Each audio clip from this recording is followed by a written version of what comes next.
going to a different economy, and we're going to be learning more about that as we go. But clearly, we're learning that things can be done from remote locations. We're learning that technology can replace people even more than we thought.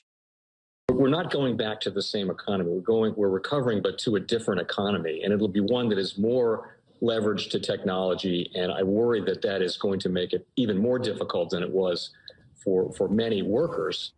In Silicon Valley, and my friends who work in technology know that what we did to the manufacturing workers, we are now going to do to the retail workers, the call center workers, the fast food workers, the truck drivers, and then even bookkeepers, accountants, insurance agents, lawyers, and on through the economy.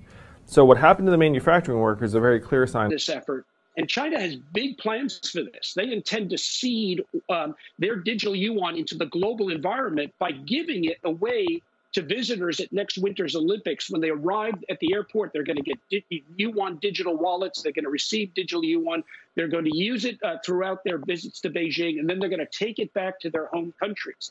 They see this as a huge advantage. Why? Because who controls the underlying protocols, who controls the underlying standards of the future of money will control the future of money. Welcome to the Crypto Teacher. And guys, you know, I come back with that video just to make you think. And we have John Hoffman from Invesco. Of course, they partner with Galaxy Digital, and we know they're invested in Grayscale. So guys, we know for a fact that is what conflict of interest. Where is the SEC when you need them? We know they're not going to do anything. But yes, guys, we see ETFs popping up. We know on a global stage, we have Bitcoin ETFs. We know a futures ETF is coming because we know they want the casino wide open. But I'm loving the language that they're starting to use. The old world, the legacy markets. This is a new asset class in over 100 years. They know the fourth industrial revolution is coming, but the masses don't understand it. They don't understand it's about the robots, algorithms, and drones to replace humanity. And remember, the Crypto Teacher told you, only thing we're waiting on is that one crisis to get us to that point where the masses are distracted. We know the New World Order works off problem, reaction, solution. And they're about to bring in this free money. And this free money is going to keep the people distracted, not knowing that that digital money is going to control their life. Like David from R3 State, if you want to boost the economy, airdrop the free money. They have 3 to 6 months to spend the money or poof, it's gone. We know it's coming, guys, because we see what China is doing. We know about the social credits. We know about the robots, algorithms, and drones that are being used in China right now. They're testing it. And in some places in the United States on the West Coast, they're testing it. And in a few places down south. We know what the plan is. Right now, we are in the greatest transfer of wealth. And like John Hoffman stated, it's right in front of your eyes. But guess what? That's where you keep a secret. Because we know when it comes to the New World Order, it's all planned out. You have a wonderful day.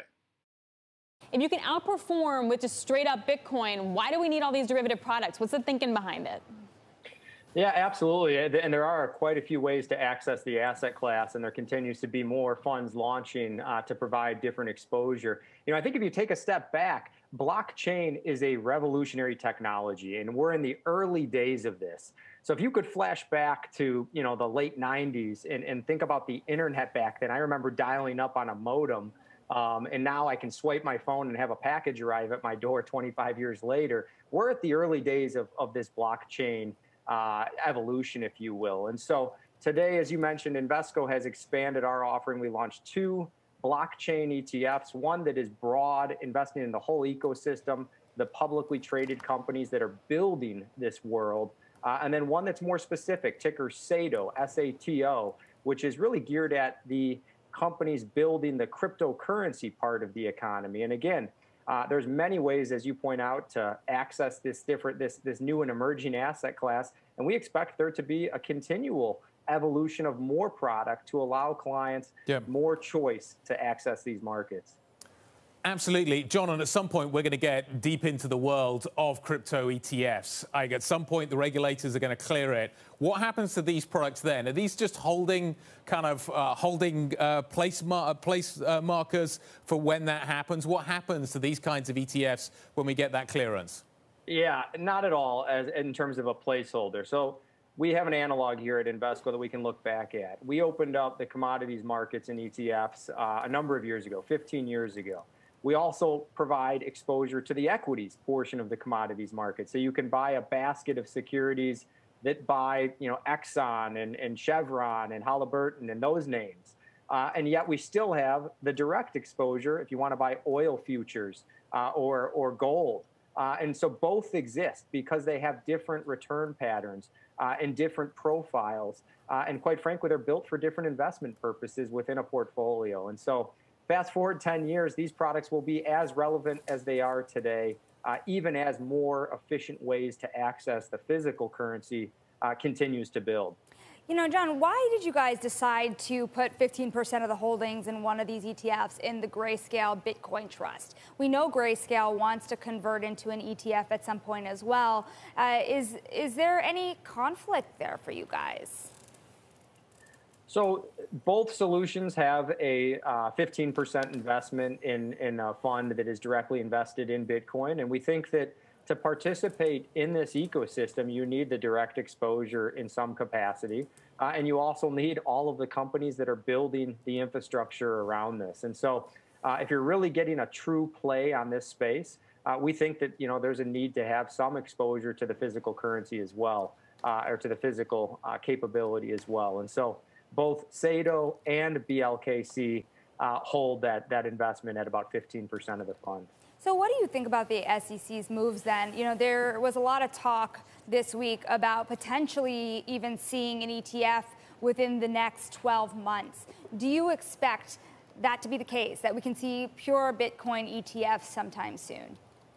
So look, there's tremendous focus on the first Bitcoin ETF, physically holding Bitcoin, and we're working on that with our partners at Galaxy. That's not the final destination, though. Again, if you fast forward out further, we see a full shelf of physical capability, different combinations of coins, different weighting methodologies, again, all providing different return patterns. And look, this is a technology. It's 12 years old, right? And people think of this space, we all think in terms of years, but if you look at this in terms of the network effects, we're starting to see the financialization of this space as the next network effect. And so there's no question whether there'll be an ETF here at some point. It's just a matter of when. Going broader, John, in the broader market landscape, what happens when we have a week like this week? Big volatility, then a huge bullish reversal. Clearly, we're exposed to geopolitical stuff like an energy crisis, like the debt ceiling limit. What are you noticing sort of in terms of flows and positioning? And then tie that back into crypto and like where it moves with at this time. Yeah, so you've seen an interesting move specifically in crypto over the last week, kind of diverging from the macro environment with a pretty good rally here from 45,000 up to what we have 54,000 right now.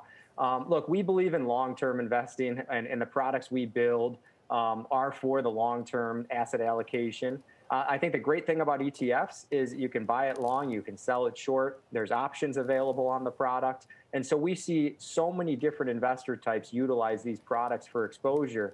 And the flows don't always translate directly into the view in the particular market. So we continue to see strong flows in our commodity range and our broad equity capabilities this year. And that trend is persisting even in the recent weeks with the volatility that you've pointed out.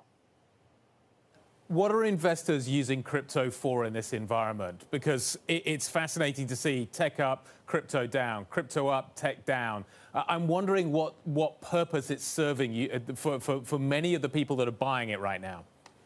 Yeah, so we're certainly hearing from investors the interest in this space, and again, that's really what we're responding to with these two equity capabilities, and we've talked about continuing to evolve that product suite.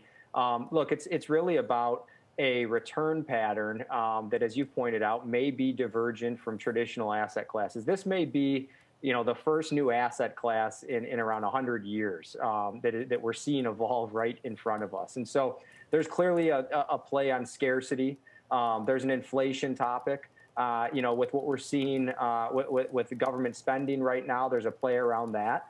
There's tremendous interest in the space. And, what we also see is there's a tremendous need for education. And that's what we're most excited about, is partnering with Galaxy. Right. The most powerful person in the world is the storyteller. The storyteller sets the vision, values, and agenda of an entire generation to come. Steve Jobs. And guys, I truly believe in this. When you look at the New World Order, they're the storytellers. And that's the reason why I wrote my New World Order book. But guys, now it's time to change the current generation.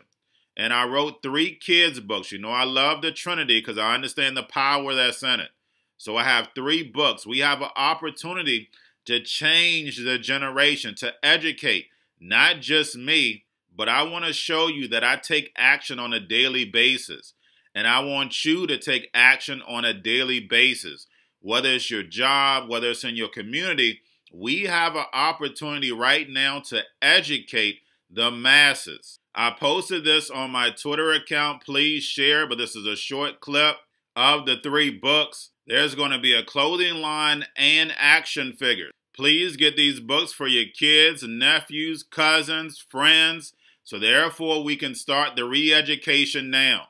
Because as we see, the 4th Industrial Revolution foundation is definitely here. Robots, algorithms, drones, taking humanity out the picture. We have to re-educate. But let's get into the video. Part 1. King Joshua and Grandma Tam save the village. Part 2. King Joshua and Grandma Tam save New York. From COVID Stories 3. Part 3. King Joshua and Grandma Tam goes to China. It's mandatory to get part 1, part 2, and part 3 of this series. It's time to re-educate Generation Z.